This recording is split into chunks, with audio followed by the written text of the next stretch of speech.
Good evening, I'm Andrew Chang. Adrian is away. Tonight, a CBC News project finds Canada's kids under pressure as teachers worry about a year of lost learning. I often feel defeated. It has been an insane amount of work. Burnt out teachers, stressed out students, and concern that some kids will never catch up. I really feel for these kids. We take you through the findings of our exclusive project.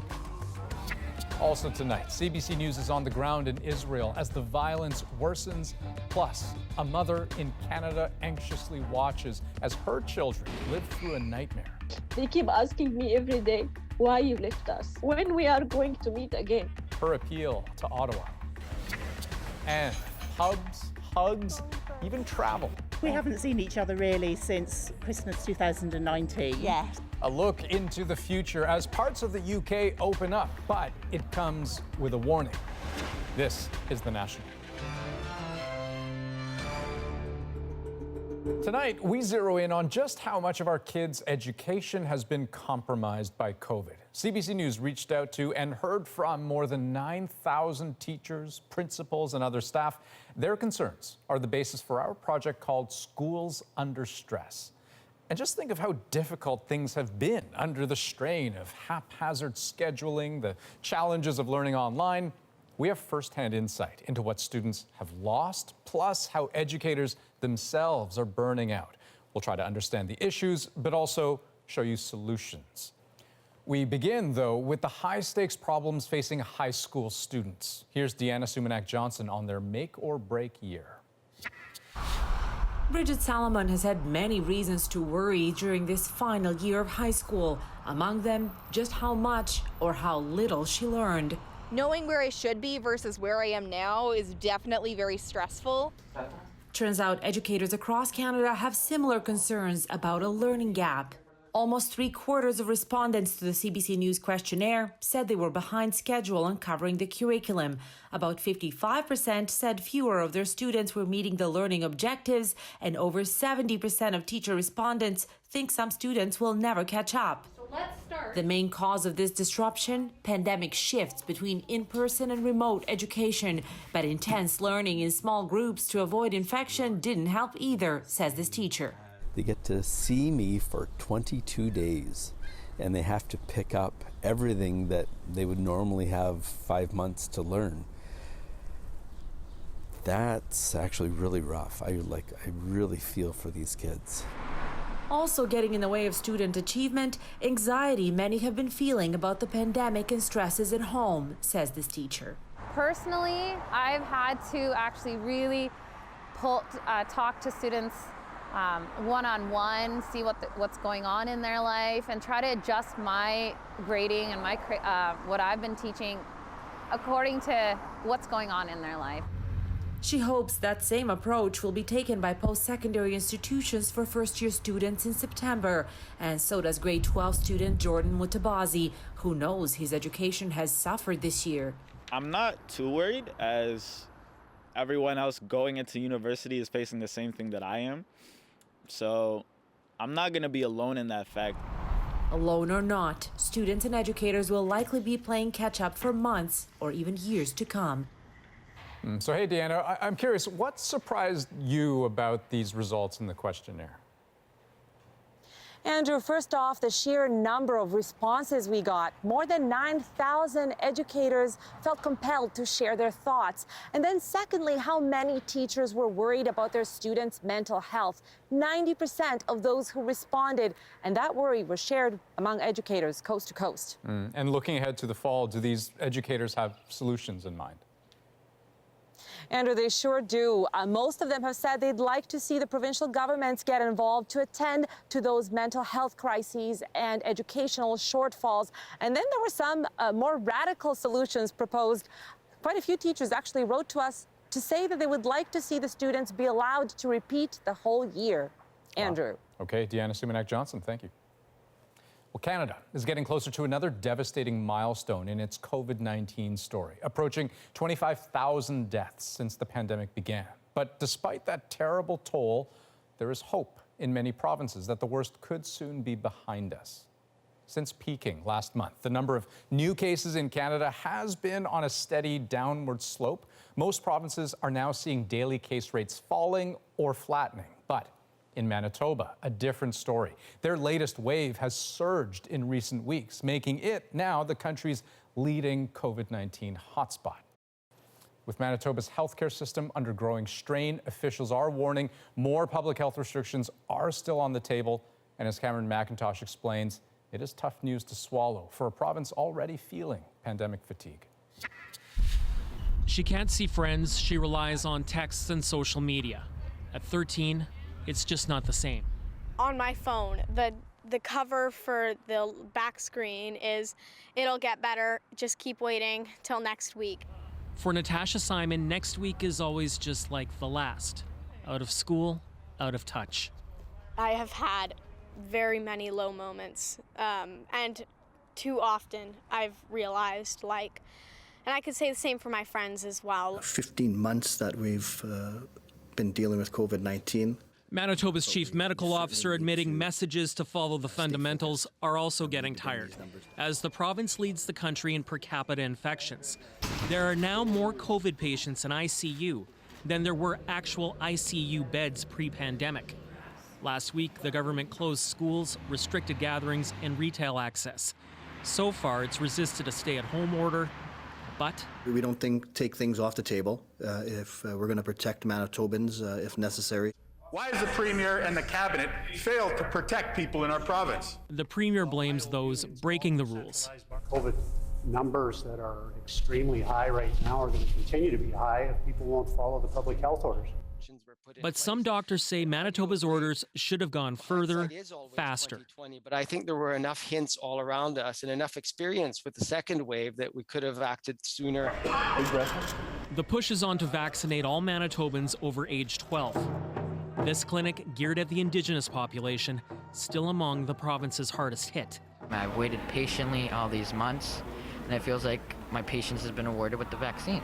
I'll get anything as long as we can just open up. Now, vaccinations restrictions take weeks to take effect. In a province already feeling beat down, the third wave may push into summer. Cameron McIntosh, CBC News, Winnipeg. Well, a late development out of Ottawa tonight. The Public Health Agency announced who will head up the country's vaccine rollout. It comes after the sudden departure of Major General Danny Fortin late Friday night, abruptly leaving the post under the cloud of a military investigation into a sexual misconduct allegation. Ashley Burke is following this developing story for us tonight. So, Ashley, who's got the job?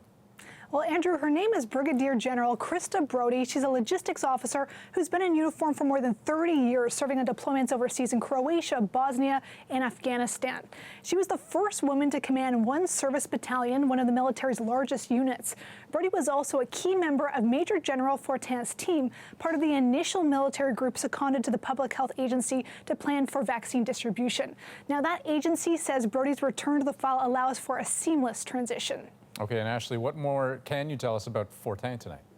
Well, sources on Friday told us that he's facing an allegation of sexual misconduct, and it predates 2015 when Operation Honor was launched to stamp out sexual misconduct in the forces.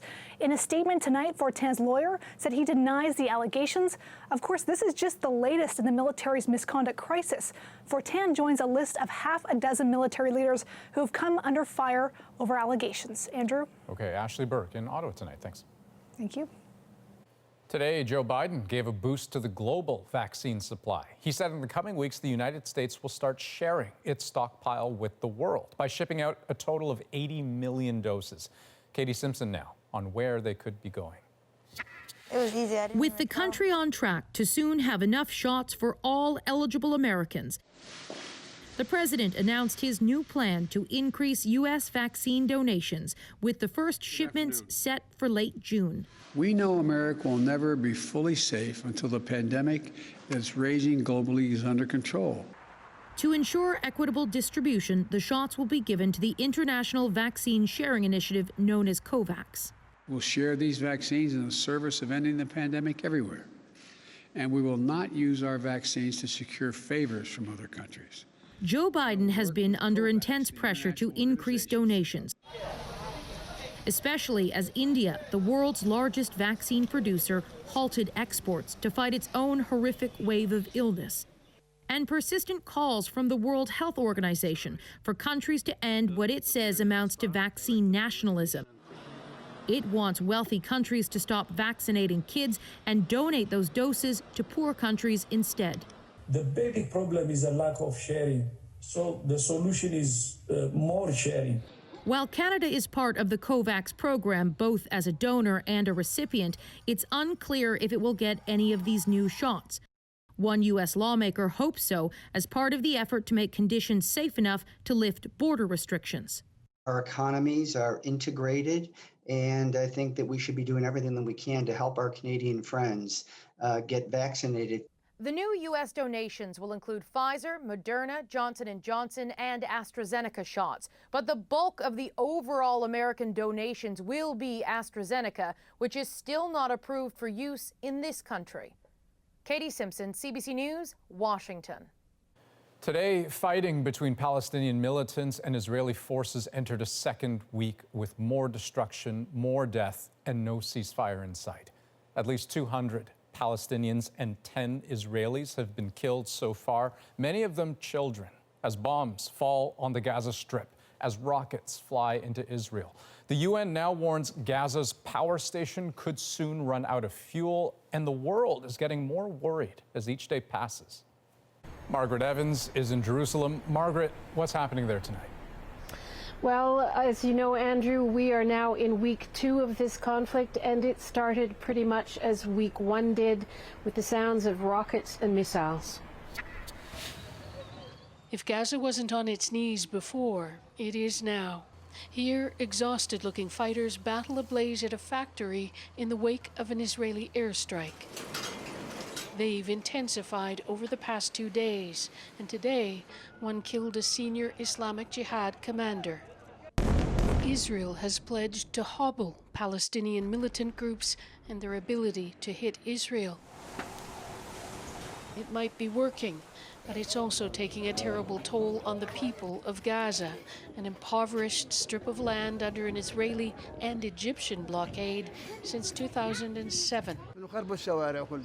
They destroyed the roads, says resident Zuhair al-Barkani. They should hit those who hit them. They shouldn't hit the poor people sleeping in their homes. Israel insists it does its best to avoid civilian casualties. Aid agencies warn the level of damage is hampering humanitarian efforts. Hospitals already coping with slim resources and a pandemic. A bleak landscape is becoming even bleaker. The number of rockets Hamas and Islamic Jihad have been firing at Israel dropped overnight, but they've picked up after today's targeted killing, with threats to send more towards Tel Aviv. Israel's Iron Dome anti-missile defense system is working, but about 10% of rockets get through. At a synagogue in Ashkelon, worshippers returned to pray a day after a rocket went through its roof. It's a very sad time for us over here in Ashkelon. We are always on bombing. I hope it will finish fast. Neither side appears done yet, though. Israel has more than the upper hand when it comes to military might. But this was the funeral of 2 other Islamic Jihad fighters today. The anger of the young sweeping through the streets. The pain of Gaza could have other repercussions. And Margaret, how are Palestinians elsewhere reacting? Well, tomorrow, Andrew, there's going to be a huge general strike, not just in Gaza, but in the occupied territories and in Israel. Demonstrations to protest against what's happening inside Gaza, but also against other Palestinian grievances, from the evictions that have been threatened in occupied East Jerusalem, Israeli settlement expansion, and against discrimination against Palestinian Arab Israelis too. And what's interesting about this is that the rival factions of Hamas in Gaza and Fatah in the West Bank are both backing this march. So you're seeing a real show of unity in opposition to what's been happening in Gaza, but also to the Israeli occupation in general. Okay, Margaret Evans reporting from Jerusalem tonight. Thank you. The diplomatic push for peace is ramping up, with multiple countries calling for a ceasefire. But as Susan Ormiston explains, the U.S. president is being criticized for how he is handling the situation.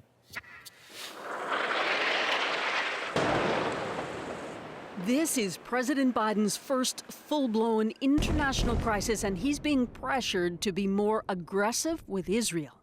I'll be speaking with the Prime Minister in an hour. But in that call late today with Prime Minister Benjamin Netanyahu, Biden reiterated support for Israel to defend itself against indiscriminate rockets. He expressed support for a ceasefire, but did not explicitly call for one. Our approach is through quiet, intensive diplomacy, and that's where we feel we can be most effective. But as the conflict intensifies, the Biden administration is facing pushback, some from within his own party. Biden so far has been relatively muted in criticism of Israel, and in this he has incurred a lot of ire from the grassroots on the left. 30 Democrat senators have called for an immediate ceasefire, some questioning America's decades-old support for Israel. The President and many other figures this week stated that Israel has a right to self-defense. But do Palestinians have a right to survive? But Biden's Democrats are split. And our friend and ally and Israel has a right to defend her citizens. Biden's early agenda did not focus on the Israeli-Palestinian conflict, hoping to move away from Middle East wars to tackle domestic crises. Most presidents come in hoping not to deal with this, and a bit like the line from The Godfather, they get pulled back in. And this is true. What he does now is a difficult choice. There are reports tonight quoting an Israeli official that Biden didn't mention any timeline for any brokered ceasefire, but that the U.S. was messaging it was reaching the end of its ability to hold back international pressure. Netanyahu said tonight Israel will continue its campaign as long as is necessary. Susan Ormiston, CBC News, Washington. Now, the ongoing violence in the Middle East has personal repercussions for so many, including one mom in Ottawa. She fled Gaza 2 years ago under threat from Hamas. Now her daughters are living through airstrikes. She's desperate to bring them here, but their application process has been delayed. Amanda Pfeffer has their story. يلا يا حبيبتي كيف حالكم يا ماما احكولي.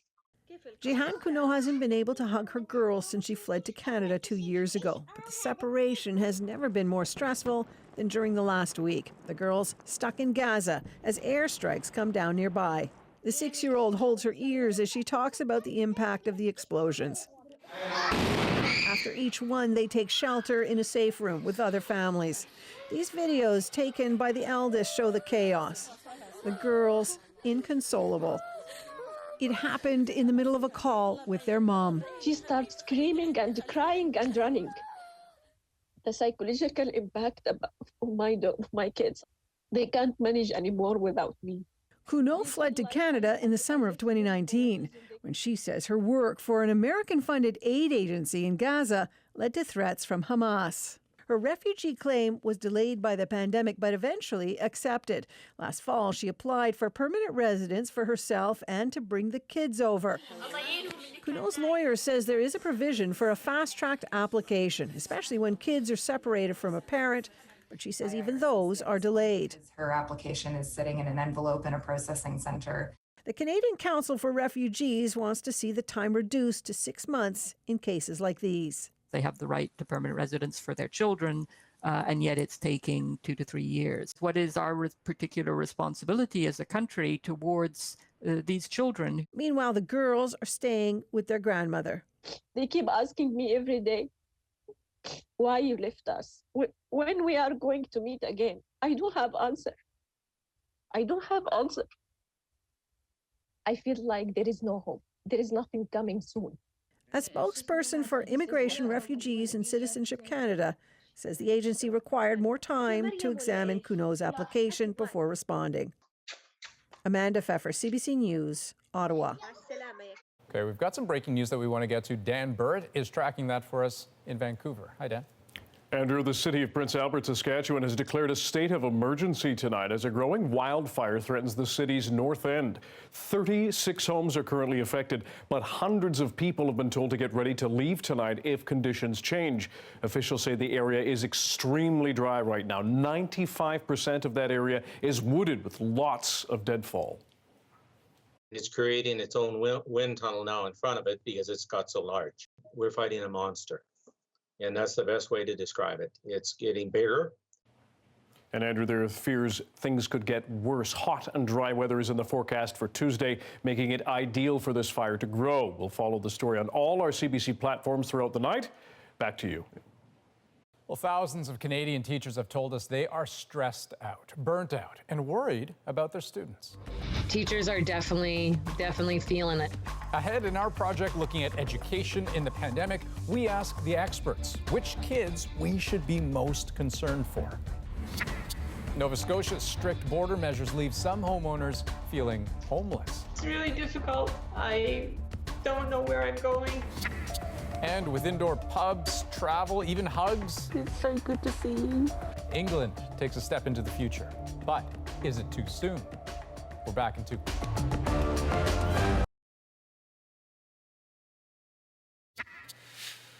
Welcome back. Nova Scotia says it is seeing progress with its COVID-19 infection numbers, but it's not out of the woods yet.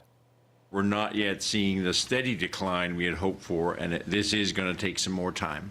Case numbers in Nova Scotia began surging at the end of April, peaking at a 7-day average of 173 new cases per day at the beginning of May. Since then, it has been trending downwards, but the daily counts have fluctuated. The 7-day average of daily new cases is now down to 113 cases.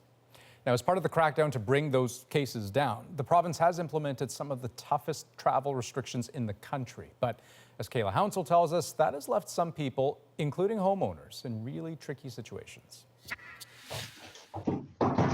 Patrice Tardif has been packing for months. She delayed her retirement from the Quebec Health and Safety Commission to work through the pandemic. Now she's ready to live out her retirement plans and move to Nova Scotia next week.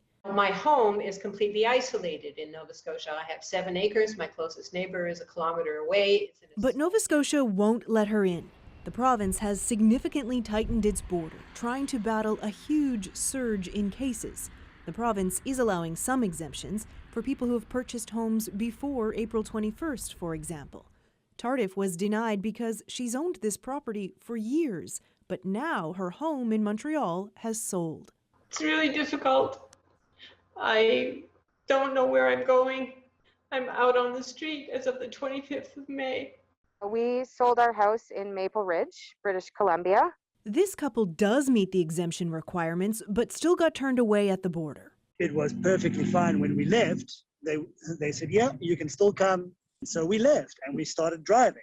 But the rules changed while they were on the road. They were eventually allowed in, but only after 2 days at the New Brunswick border in their RV. We even asked them, what are we supposed to do? And they just shrugged their shoulders and said, we don't know. Many being turned away are flocking to this Quebec hotel. We have a lot of people trying to go to Nova Scotia. We have maybe from 10 to 15 people on a daily basis now. We saw people here for weeks. Nova Scotia says it is processing the most urgent requests first. I know these border measures will be difficult no matter what, but we are also necessarily disrupting the lives of all Nova Scotians with our restrictions. In the meantime, Patrice Tardif doesn't know what to do. Today is her birthday. The only gift she wants is to be able to move into the home she already owns. Kayla Hounsell, CBC News, Halifax. Now, Nova Scotia is just one part of Canada where the real estate market has been booming during the pandemic. As interest rates were pushed down, average home prices in the country soared. But lately, as Greg Rasmussen tells us, a different trend is emerging. Everything's the original here. Original floors, original everything. So this seller is sprucing up. See, that looks better already. Hoping to get around $1.8 million for her house after a big jump in prices. I think now is a good time to sell. I think we were kind of at the peak right now. It may go up, may go down, but every once in a while you just have to jump in. Rates are low, prices are high. Her agent says record high prices have shut out some buyers. He recently listed a condo expecting lots of offers. 20 showings in 3 days. I'm getting ready for all the multiple offers and got the documents ready and no offers. So for me, that's kind of an indication like, oh, something's happening here. A slower market could be the new normal. While April is usually one of the busiest months for real estate, sales are down more than 12% from March. A slowdown is overdue, say many longtime market watchers. And it's not really that much of a decrease. It's just getting back to the normal. So things are cooling off, which is what we really want to happen in the housing market. Many buyers are backing away after too many rushed showings and houses going far over asking price. The gamble was to place an offer, hope that you got the winning bid, and hold your breath that the house was in okay condition by the time you got the house for sure. This is me. I'm the youngest. For the Vancouver seller, a different problem. It's very emotional to move from a home that we've been in for a very, very long time. Lots of ties, lots of memories, lots of people have come through the house, and it's sad. We have to move on. It's time. Time to sell in this case, while others wonder about jumping in. Greg Rasmussen, CBC News, Vancouver. Well, thousands of teachers have told us they are concerned about what their kids aren't learning during the pandemic. We almost feel forgotten as a grade 12 class. Next, students share their experiences, and we ask the experts what we can learn from the past year. Plus, the BC man taking thousands on adventures in his own backyard.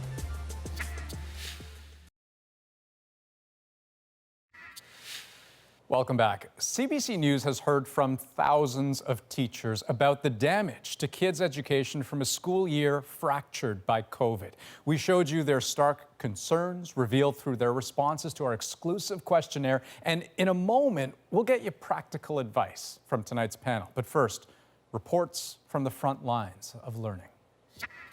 Teachers are definitely feeling it. Like everyone I'm talking to is talking about how there's so much, like they have so much marking, it's stacked up. We almost feel forgotten as a grade 12 class. You know, we didn't get to say goodbye to our friends, and you expect grade 12 to go out with such a bang, and it didn't go out with a bang, it went out with a whisper. A lot of people might think it was easy just because we have 2 courses in like one semester, quadmester actually, but it was harder than you think. Teachers think you just have a lot more time. It kind of depends on our home lives, and a lot of us are working full time and all that kind of stuff. I work myself, so. I can't really say we're ahead or we're behind, but it's more of an adjustment. The biggest challenge this year was getting to know students and building that classroom community.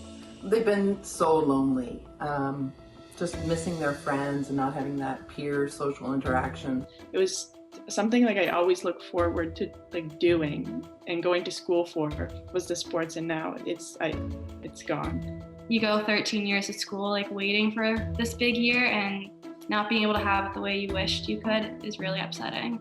I have graduation coming up in a few weeks, and our parents can't come. It's going to be live streamed, and so it's really different. I'm still dealing with teacher burnout to this day. I don't think ever in my career have I been cognizant of how many weeks there are left in a school year. It's definitely changed my plans for my future and for university as well. I had been planning to go away to Ontario or Montreal my whole life, but because the COVID cases are so high there, I will be staying in Nova Scotia. So more than a few common themes there, right? And a lot of that might sound familiar to you, especially if you're a parent. So let's talk more about what kids and parents should be bracing for and how to cope from 2 psychologists who specialize in education. Dr. Kelly Dean Schwartz is with the University of Calgary, and Dr. Todd Cunningham is at the University of Toronto. Hello to both of you. Hello. Hello, Andrew. Hey, so Dr. Cunningham, maybe I can start with you. And I want to start, if I could, with one of the key findings in this questionnaire that we heard about earlier, how most teachers said that they felt some students may never catch up, to compensate for this gap. Can you explain that? Yeah, it actually falls in line with what we know from past research. There's something called the summer slide. So students who don't have access to learning materials such as literacy and numeracy tools have supportive environments that are encouraging them to kind of build their literacy skills over the course of a summer, or who have learning challenges, they typically lose about 2 to 3 months of literacy and numeracy skills over the course of just a 2-month summer. Now, fast forward to today, we've had 14 plus months of those students who haven't had access to regular education, ongoing education, and we're expecting that they're going to be falling further behind. So fast forward to whenever we do return, teachers are going to be having a large range of abilities sitting in their class, those who have continued to develop as we'd expect, and then other students who have not. And we really need to pay attention to those students to catch them up. Right, and Dr. Schwartz, students have missed out on so much. Are there particular age groups or grades that concern you most? Yeah, so we're privileged to do a study here in Alberta with some Calgary and Edmonton junior high and senior high schools. And really interesting.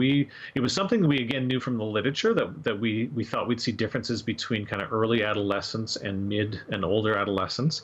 And certainly what we found was that there's a difference both in how they're thinking about their educational experiences, but also in terms of kind of some of the mental health symptoms or indicators. Certainly their social connections are different, where the older teens, kind of the 15 to 18-year-olds, are certainly reporting, higher levels of stress, more concern over the effects on their educational experiences, whereas the younger teens are a little bit more concerned about the social aspect of it. And again, we were kind of surprised to see that, but it sort of makes sense developmentally too in terms of what's their priority, the social versus the academic. Right, and I'm glad you make that distinction because it is so important and so key to this in the sense that every individual is going to react to this gap differently. So Dr. Cunningham, what is your initial sense about how best to deal with such a difficult circumstance? Yeah, I think we're going to need to take the next couple months in education to really step back and say, okay, how can we first identify those students who are going to be further behind? And the second thing is, how can we equip our educators, our teachers, to be able to help to address that? So we live in an exciting time in education where we have these really cool little measures, these what's called curriculum baseline measures, which is a 1-minute test that a teacher can use to help identify either a student's reading, math, or writing skills and say, okay, you are developing fine and this group is not. So let me differentiate my time that I'm spending on helping to support these students. Let me shift some of my time to more of those lower students to, again, help them get caught back up so that I can get everybody back on track as best as possible to continue out the learning year. And Dr. Schwartz, from a parent's point of view, I mean, especially thinking that digital learning may be something, at least in some way, shape, or form, may be something that sticks around, right? In some way into September, perhaps maybe even beyond. So how should a parent be bracing for that moment? Yeah, isn't it a mixed blessing? I mean, I think most parents are kind of actually happy that there's been a bit of a technology overload, because we've been kind of talking about that with our kids and with our youth about the dangers and risks of it. Now we've just been so engrossed in it for over a year. It's become, it's part of our social connections and it's part of our educational learning environments. And I think it's all about, again, trying to find that balance. We as psychologists are always trying to think about what are the pros and cons, what are the weaknesses and benefits of too much or inappropriate use of technology. Now moving forward, it's not a matter of if, but it's just how much, and how do we learn from our COVID experience in terms of putting boundaries around that technology use and learning from it for the benefit of our kids, but also learning what we shouldn't do as a result. Dr. Cunningham, you're nodding your head. We've got about 20 seconds left. You get the final word here. Well, I think, we have to divide technology into like the education part versus the entertainment part. And yes, I think as parents, we've all kind of used the entertainment screen a little bit more to be that babysitter in the classroom. And so going forward, we're really going to have to work with our youth to say, okay, as we can replace that time with other healthy activities, going outside, getting back into extracurricular activities, that we do so that we have better kind of screen hygiene and we don't just continue to sit there staring at the screen 24/7. Gentlemen, we're just scratching the surface, but this has been helpful. Dr. Schwartz, Dr. Cunningham, thank you. Thank you. Thank you. And tomorrow, our Schools Under Stress project tackles vaccination. Should teachers have to get their shots before teaching your kids in class? 100%. It's a no-brainer. I mean, your number one job when you're working with kids is to keep them safe. And many of the teachers who responded to our questionnaire agree with that, but we will explore the ethics of requiring vaccination or even of asking if someone's gotten the shot. Now, as the COVID crisis spiraled out of control in India, people there turned their grief and anger towards the Prime Minister. You have no idea what the common citizen of India is going through. Can Narendra Modi's political career survive the pandemic? We'll be right back.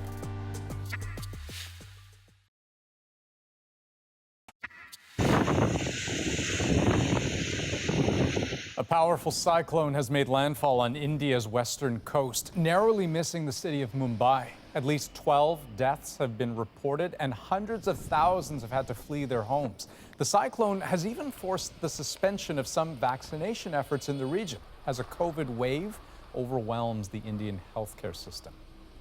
Now, a violent cyclone could just as well be a symbol of the emotion in India right now, going from global leader in vaccine production to the world's worst COVID hotspot. As Salima Shivji tells us, people there are furious at a prime minister who was once seen as an unstoppable political force. In hospital after hospital, the grief is overpowering. The feeling of helplessness mingled with anger. Be it the desperate search for more oxygen or an ICU bed. So I would request Modi ji. This woman took to Twitter in desperation to highlight the urgency. Hospitals so crowded she couldn't find a bed for her mother she feared was slowly slipping away. It led to her chilling plea for the Prime Minister. If you cannot advise me, sir, then I would request you to legalize mercy killing in India, because you have no idea what the common citizen of India is going through at the moment. We are struggling. In India's most populous state, there's scorn. This government calls itself a superpower, he says, but what superpower can't even provide its people with oxygen? Many feel Prime Minister Narendra Modi, in political rally mode just a few weeks ago, is now missing in action. Video conspicuously released of Modi this weekend in high-level meetings to talk COVID response and prepare for a severe cyclone heading India's way has done little to quell the anger. For this family, the pain is raw, a father gone so quickly. My father was like God of us. He's everything for us. She says he was forced to work at the polls for local elections, a super spreader event allowed to go ahead. The teachers' union claims hundreds of people lost their lives as a result. Many are now incensed by the sense the Prime Minister cares more for votes than lives. What we are seeing instead is a deep silence, and I would go so far as to say a deep callousness on the part of our political leadership at a time of national crisis. Corona पर प्रभावी नियंत्रण करके A few months ago, Modi declared victory, boasting India had COVID-19 under control, until the devastating second wave proved otherwise. A healthcare system that gets funding equal to just 1% of the country's GDP, now verging on collapse. Our health infrastructure is creaking, if not broken. We didn't spend any time strengthening it or preparing it.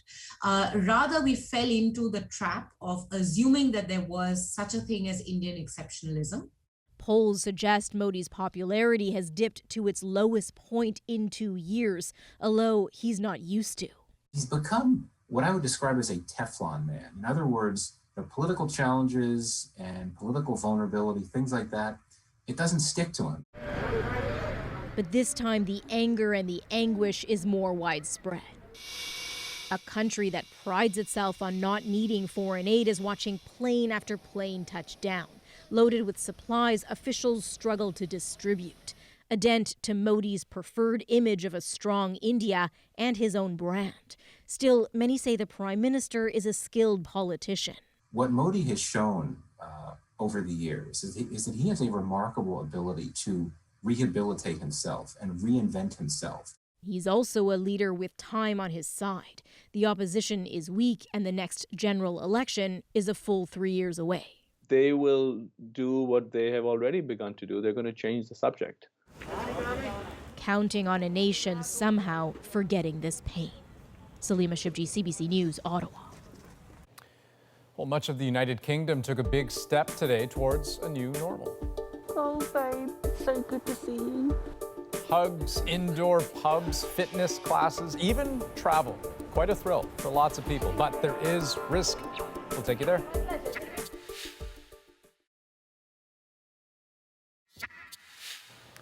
Well, a bit of a gloomy looking day at the London Eye, but people were happy to wait in line, smiling under those masks. That's because the attraction reopened today after months of lockdown, giving people a chance to see the capital once again from on high. And other restrictions, too, were lifted today across much of Britain. As Renee Filipponi shows us, being able to travel and hug once again is bringing some much-needed hope. High impact and heavy breathing at an indoor fitness class. They've missed having that social feel of their exercise, their routine, seeing other people, having the motivation of other people. It's one of many things allowed again in England. Cheers. Indoor dining is also back on the table, and venues like theaters and sports stadiums can open with reduced capacity. But please, be cautious about the risks to your loved ones. Prime Minister Boris Johnson credited the vaccine program for this moment, but delivered a warning. But to ensure our progress is irreversible, we must follow the rules and take up the offer of a vaccine. International travel is now also allowed, with 12 approved countries, including Portugal. We haven't seen each other really since Christmas 2019. Yes. There are concerns it's happening too fast. In Bolton, a town in northwest England, there are still lineups for vaccinations. The town has seen a sharp spike in infections, with the variant from India now the dominant strain there. The steepness of that rising is really concerning. This expert says the government isn't taking the threat of variants seriously enough. There are still unknowns about the effects of these new variants in terms of the impact on people who are vaccinated, on the impact of people who've already been infected, being reinfected.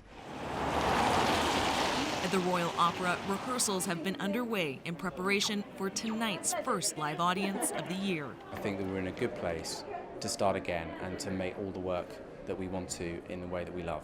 And it's getting back together again that's bringing hope. Babe, it's so good to see you and cuddle you. The government has even given the okay to hug, something that was once normal, now a precious moment on the road out of COVID. Renee Filipponi, CBC News, London. Okay, well, it is a big night for media in this country as the Canadian Screen Awards kicked off. Awards for news and documentary were handed out tonight, virtually, of course. And we want to tell you about some big wins for CBC News. Tonight, an extraordinary moment in America. Protests, police, and the pandemic. The National won the award for Best Live News Special for May 31st last year when protests over the death of George Floyd erupted across the United States. CBC News has had a number of nominations, but another win we wanted to mention after a year of incredibly hard work making sense of the science and decoding the pandemic, our very own health reporter, Christine Bierak, won the award for Best National Reporter. So, congratulations, Christine. And of course, she joins a number of other winners, both local and national.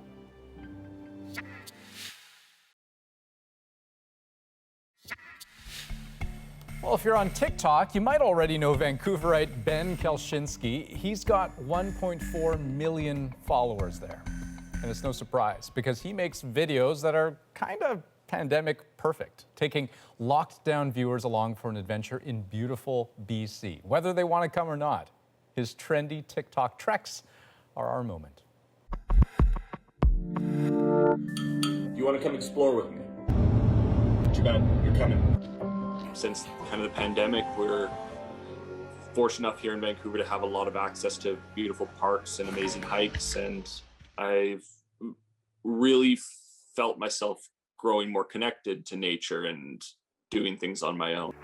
My God, it's beautiful. I filmed it, posted on TikTok just because why not? And then it felt good to be able to share my experiences and get people out of the house during all of this.